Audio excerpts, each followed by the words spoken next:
What the fuck are you gonna do if you get 5 quotes that you know nothing about?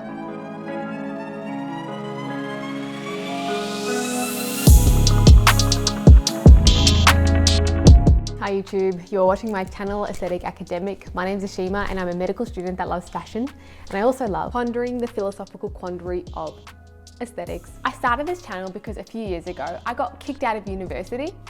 Not to be confused with dropping out, because mine wasn't a choice, but a few years after that I managed to get accepted into a medical degree at Australia's best university, and I thought that was a story of hope and resilience that was worth sharing.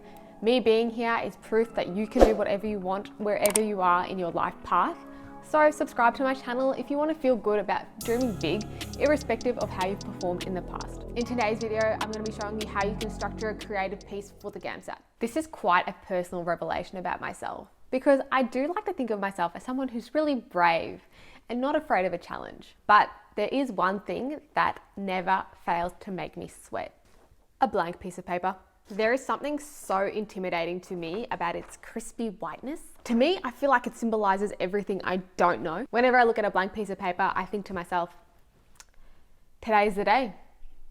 Today's the day that I have evidence, solid evidence, that I am the idiot that I think I am deep down inside. That's never actually the case, and these thoughts are fleeting. They're just a bit of a hangover from all my many failures and my year 12 English teachers.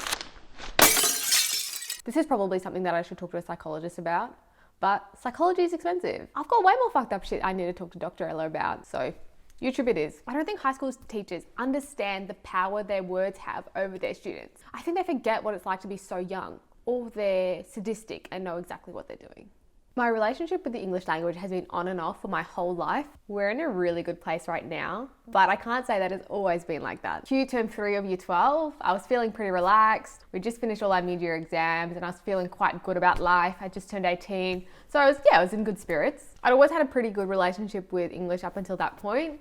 I didn't really try very hard, but because I read so many books, I didn't have to put in much effort to get pretty good grades. When I was doing my final year of high school, we got scores out of 50 for each subject, and 50 is the best score you can get.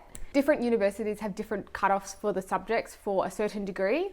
For example, if you wanted to do a Bachelor of Science, you needed to get a certain math score to be able to get into the course, even if you did well overall. For English though, you needed to get a 25 to get accepted into any uni. No uni would accept you with a study score of less than 25 for English. It was just another ordinary day. I had English that afternoon, like I did every Wednesday afternoon. And that week we were getting back an assessment task we'd done on the book that we were reading that year, which was 1984. So the teacher's handing back our assessments.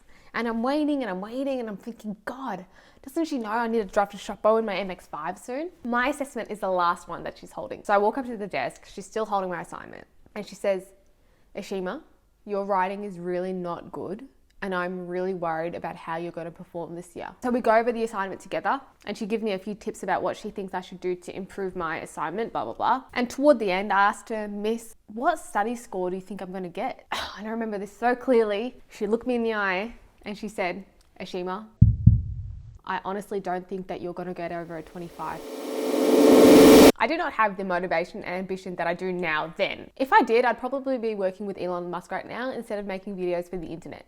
After that conversation, I was hurt, but I thought, well, she's the teacher, and the teachers are always right, so I may as well fulfill my destiny of being a clown. Newsflash, people. Your teachers can be wrong, and it's taking me years to realize that she just wasn't very good at English and therefore could not recognize that my writing was good. Even though I ended up getting quite a good score in English at the end of the year, her words still shadowed over me and I still felt like I was bad at English. And it wasn't until I got a banger of a GAMSAT score that I was like, okay, I am good at English. I can give myself that now. Back to the blank page. If you write 50 practice essays, chances are you're going to have covered most of the topics that are going to come up. They're generally either about politics or philosophy or economics, but what the fuck are you gonna do if you get 5 quotes that you know nothing about? This is my, in case of emergency, break glass strategy that I use myself to great success.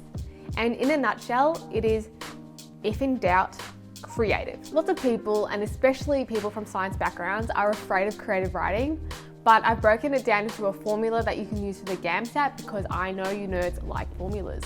The number one thing of importance in the GAMSAT in section 2 is clarity. If your essay is not clear, it is not a good essay. I should know from the beginning what your essay is about and where it's going. A trap that some people fall into is that they think they're going to build suspense, but 3 or 4 paragraphs is not enough time to build suspense, and all you do is end up with something that is messy and confusing. How I recommend structuring your creative pieces in the GAMSAT so that it's clear what you're writing about is vignette, creative, conclusion. What do you need to put in your vignette? This is the time to put your best philosophical foot forward. You can use one of the quotes that's in the prompt and embellish it and write about what that quote means to you. The vignette is also a good time for some observational humor. What I mean by that is making fun of something that we all do, but upon closer inspection is positively weird. Like the fact that we're hairless primates that drive around in tin cans to work. So in my vignettes, I tend to gravitate towards writing about evolution because it's my favorite branch of science and I'm always reading about it. So I always kind of have fresh ideas on that topic. And I think it sounds intellectual, and I can also make it fun and funny as well. But that's just a suggestion. I trust that whatever your interests are, you can make a really great vignette out of that. Other things to keep in mind while you're writing your vignette is this is the part that the marker is going to pay the most attention to. So please use your best vocabulary and spend time crafting it so it's like the most elegant sounding thing that you could possibly write. To connect the vignette and the story, you want the final lines of the vignette to be the moral of the story that you're going to write, which brings me to my next point, that your story and creative piece should have a moral. Think about any Disney movie ever, or any book you ever read as a child, or any cultural story that's been passed down through the generations. What they all have in common is they have a moral. And the moral doesn't need to be anything very profound. It's the way you tell the story that makes the message mean something. Like, for example, Goldilocks and the 3 Bears. It's like, don't break into someone's house and eat all their porridge. That's the moral, but it's a good story.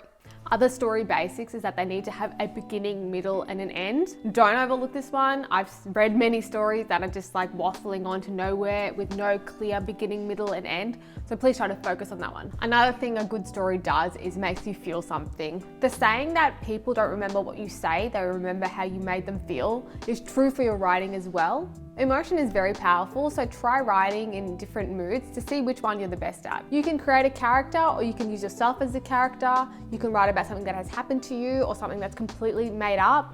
There's no rules. When you're writing emotions, it's easier to write them when you channel a feeling that you've had, something that actually happened in your life. But that doesn't mean everything around the story has to be exactly how it happened to you. You can just channel it for the emotive writing and then change it to suit what you want to be writing about. For those of you who had traumatic childhoods, congrats. So now that you've written your story, you're onto your conclusion, which is reiterating what you've just said in your story and what you've just said in your introduction, but in different words. What you're trying to do here is spell out in plain English what the hell your story was about, just in case the reader missed it. It is really important here to not use any of the same words that you use in the rest of your writing, because that's going to make it sound repetitive. But if you can avoid that, then it's going to emphasize your statement. Like in your vignette where you pulled out all the fancy vocabulary, the last line of your conclusion should also be as elegant as you can possibly make it. And remember, all of these rules are okay to break. This is a really good framework to start with, but as you start to advance and you want to try something different, feel free to do that. I'm now going to go over one of my creative pieces and how the vignette, the story, and the conclusion all align in that one, so you can see how it looks all together as a finished piece. It is delightfully odd that laughter exists as a human trait. If some unexpected phrase is injected into a regular conversation, sharp exhalation of the sound ha ha ha ensues. If it's a real doozy, this is followed by some gasping and perhaps even some tears. So this is me in the vignette trying to do some observational humor. The tears of laughter are the perfect antidote to tears of pain and sadness. This is my best try at trying to write something philosophical and deep sounding. Finding humor in the most tragic circumstances is an art worth honing. It allows you to take charge of your outlook and steer it towards healing. Okay, so this is the moral of my story, that laughter is appropriate in even the most tragic circumstances and it's helpful. This is my vignette. And from it, you know exactly what I'm going to be writing about. So let's move on to the story. So my mum, sister, brother and I were sitting in somber silence in a meeting room at St. Vincent's Hospital. The doctors had pulled us into a room to discuss organ donation. Amritjit Singh, my papa, had been in the ICU for 6 weeks after a severe heart attack and an unfortunate series of events. Later, he suffered a brain hemorrhage and was now on life support with no chance of recovery. Definitely could have used a full stop in there.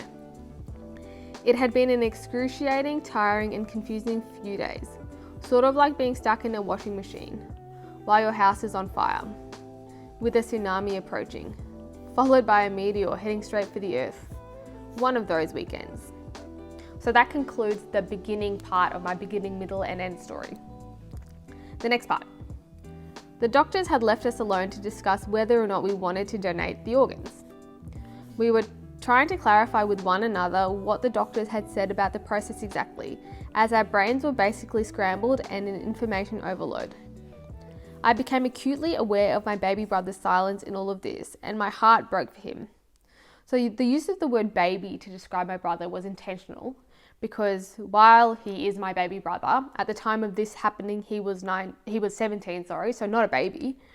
But by using the word baby, it emphasized that this was a tragic incident and not just like a normal part of life. Like, it's not like our parent was like 85 and then passing away. This was a tragic circumstance. And using the word baby helps to iterate that. Moving on. Too young to have to deal with such a colossal loss. Okay, yeah, this is the same thing, emphasizing that point that this is a tragic moment. This is adding to the emotive aspect of this story. I needed to see him laugh. Where do they put the organs that they harvest? He tentatively asked. So this is now the end of the story. We're getting to the end now. Next to the milk, I replied. For the first time in days, the somber overtone changed, and our smiles beamed like beams of sun through clouds after a heavy storm. Trying to be all metaphorical here. And this is the conclusion. Making light in a serious situation gives you room to breathe again. It is that a bright reminder of why life is worth it, even at the worst of times. I'm glad that my family can reflect on this painful chapter of our lives, and instead of drowning in an ocean of sorrow, we can be buoyed by memories of laughter. It's now time for me to correct one of the essays sent to me by you guys. Thank you so much for everyone who sent them in. The lucky watcher is Katherine. Thank you, Katherine, for sending me this essay on humour. I am looking forward to correcting it. The slight upward twitch of a pair of lips is all the sign I need to know that I'm on the right path. If I can achieve the harsh exhale equaling a single laugh, it would be the next step. The reshaping of eyes into half moons and the cheeks lift up to bare teeth, another. Finally, if you're truly successful, I can induce the sound of ha ha ha or some variation that form the words of laughter. These are the signs I assess for to interpret the effectiveness of my humour, as closely as I might read your blood pressure, auscultate your chest for the effectiveness of the nitrate medication just delivered. Okay, so I love all of the metaphors / analogies that you put in. Very visual, very good. I love it. How I would improve this is probably didn't need to include this part or some variation. I don't really think it handed itself to the sentence that much. I don't think it enhanced anything. I think that was plenty. There was a little bit of grammar error going on here. And I think that is something that you can remedy by reading your sentences to yourself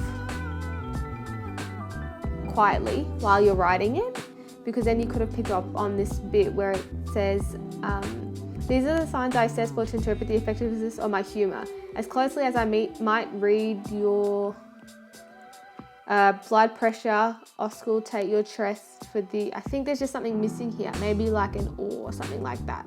But I love the sentiment of the introduction, so really well done. Another thing that you could have probably done here is just put in more punctuation, because I felt like the sentence length was just all long sentences. But yeah, that's a pretty easy fix. Humour, I found, is the key ingredient in building rapport and lifting the mood of someone who you've just met. The fact that the people we meet are going to be anxious, in pain, scared or upset is inherent to the role of being a paramedic. I think that sentence just could have been a little bit stronger if you just reversed the order and had something like, as a paramedic at the start of that sentence would have given it a little bit more direction. Yep, moving on. 4, no one would be dialing 000 if they were already laughing. And on those few occasions where we do receive feedback from patients or their families about their positive experience, it's not the amount of morphine we gave them or the speed in which we got them to the hospital. It is how we made them laugh at a situation that they were in, distracted from pain with a joke, or just put them at ease with our good humour despite the chaos that made them write to us. Okay, I love what you're trying to say there, and I think that is perfect for a GAMSAT essay, but in this whole paragraph, there's no full stops. So it made it quite hard to read. So I do recommend trying to put more full stops to your friend. If you had just put one, maybe, how could I help you break it up? And on the few occasions where we do receive feedback from patients and family about their positive experience, it's not from the amount of morphine we gave them or the speed in which they got to the hospital. You could just write full stop instead of the semicolon. And then you could go on with, it was how we distracted them from pain. Yeah, it was how, probably,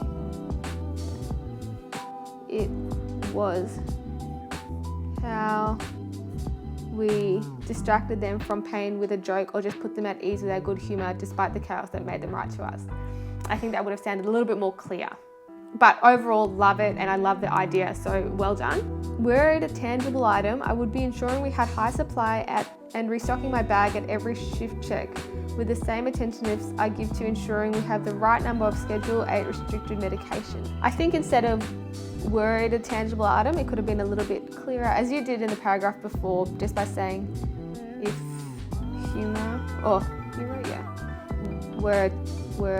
was a tangible item, I would be ensuring that I had a high supply into stock at the end of every shift. This could or could not be there. I think it would still be fine if that sentence wasn't there. It's odd, in fact, that good humour isn't listed as a desirable attribute for the job, considering that experience demonstrates it. I assume that you meant it there. That's fine. Demonstrates it to be how infinitely valuable. Okay, that's just a grammar error.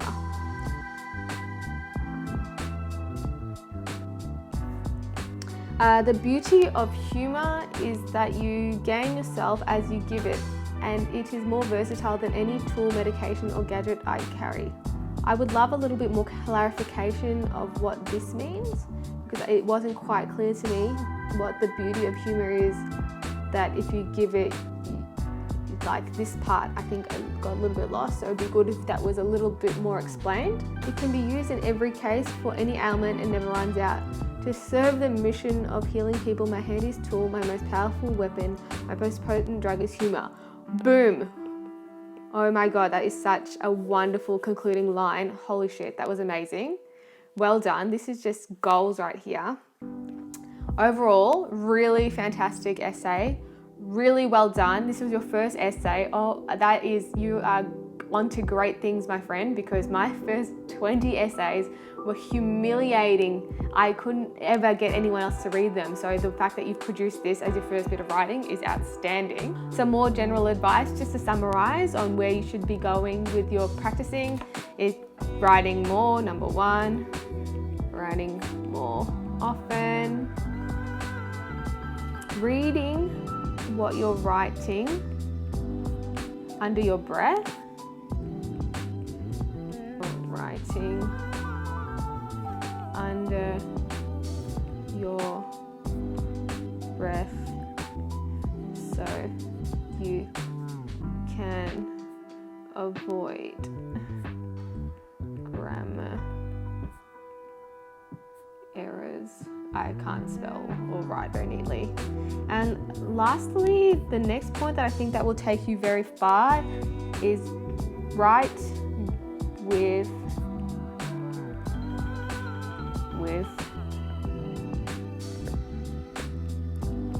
double the full stops you are currently using. I'm just giving up on this sentence now. And one more thing that you could do is use my creative writing structure, because while I love your introduction and your conclusion, because it's not really an expository essay, you're writing about your own reflections, then you could have put an anecdote or a story in the middle, maybe about a time that one of your patients sent you some feedback. You could write about that incident and then sandwich it in between your introduction and your conclusion, and then that would have felt a little bit more formed and logical. But this is an amazing first attempt, so thank you very much. If any one of you watchers out there would like me to correct your essay as I have done Miss Katherine's, please feel free to email it to me. My email is in the description below. And with any luck, I'll be reviewing it on the next episode. Thanks so much for coming by today, and I hope you learned something about how to write a creative piece for the GAMSAT. It is such a great tool to have in your arsenal, so I do recommend that you practice writing a piece. That's all I have today, so I will see you next time I post. If you enjoyed this video, please like it or comment below because it helps the algorithm, and take care.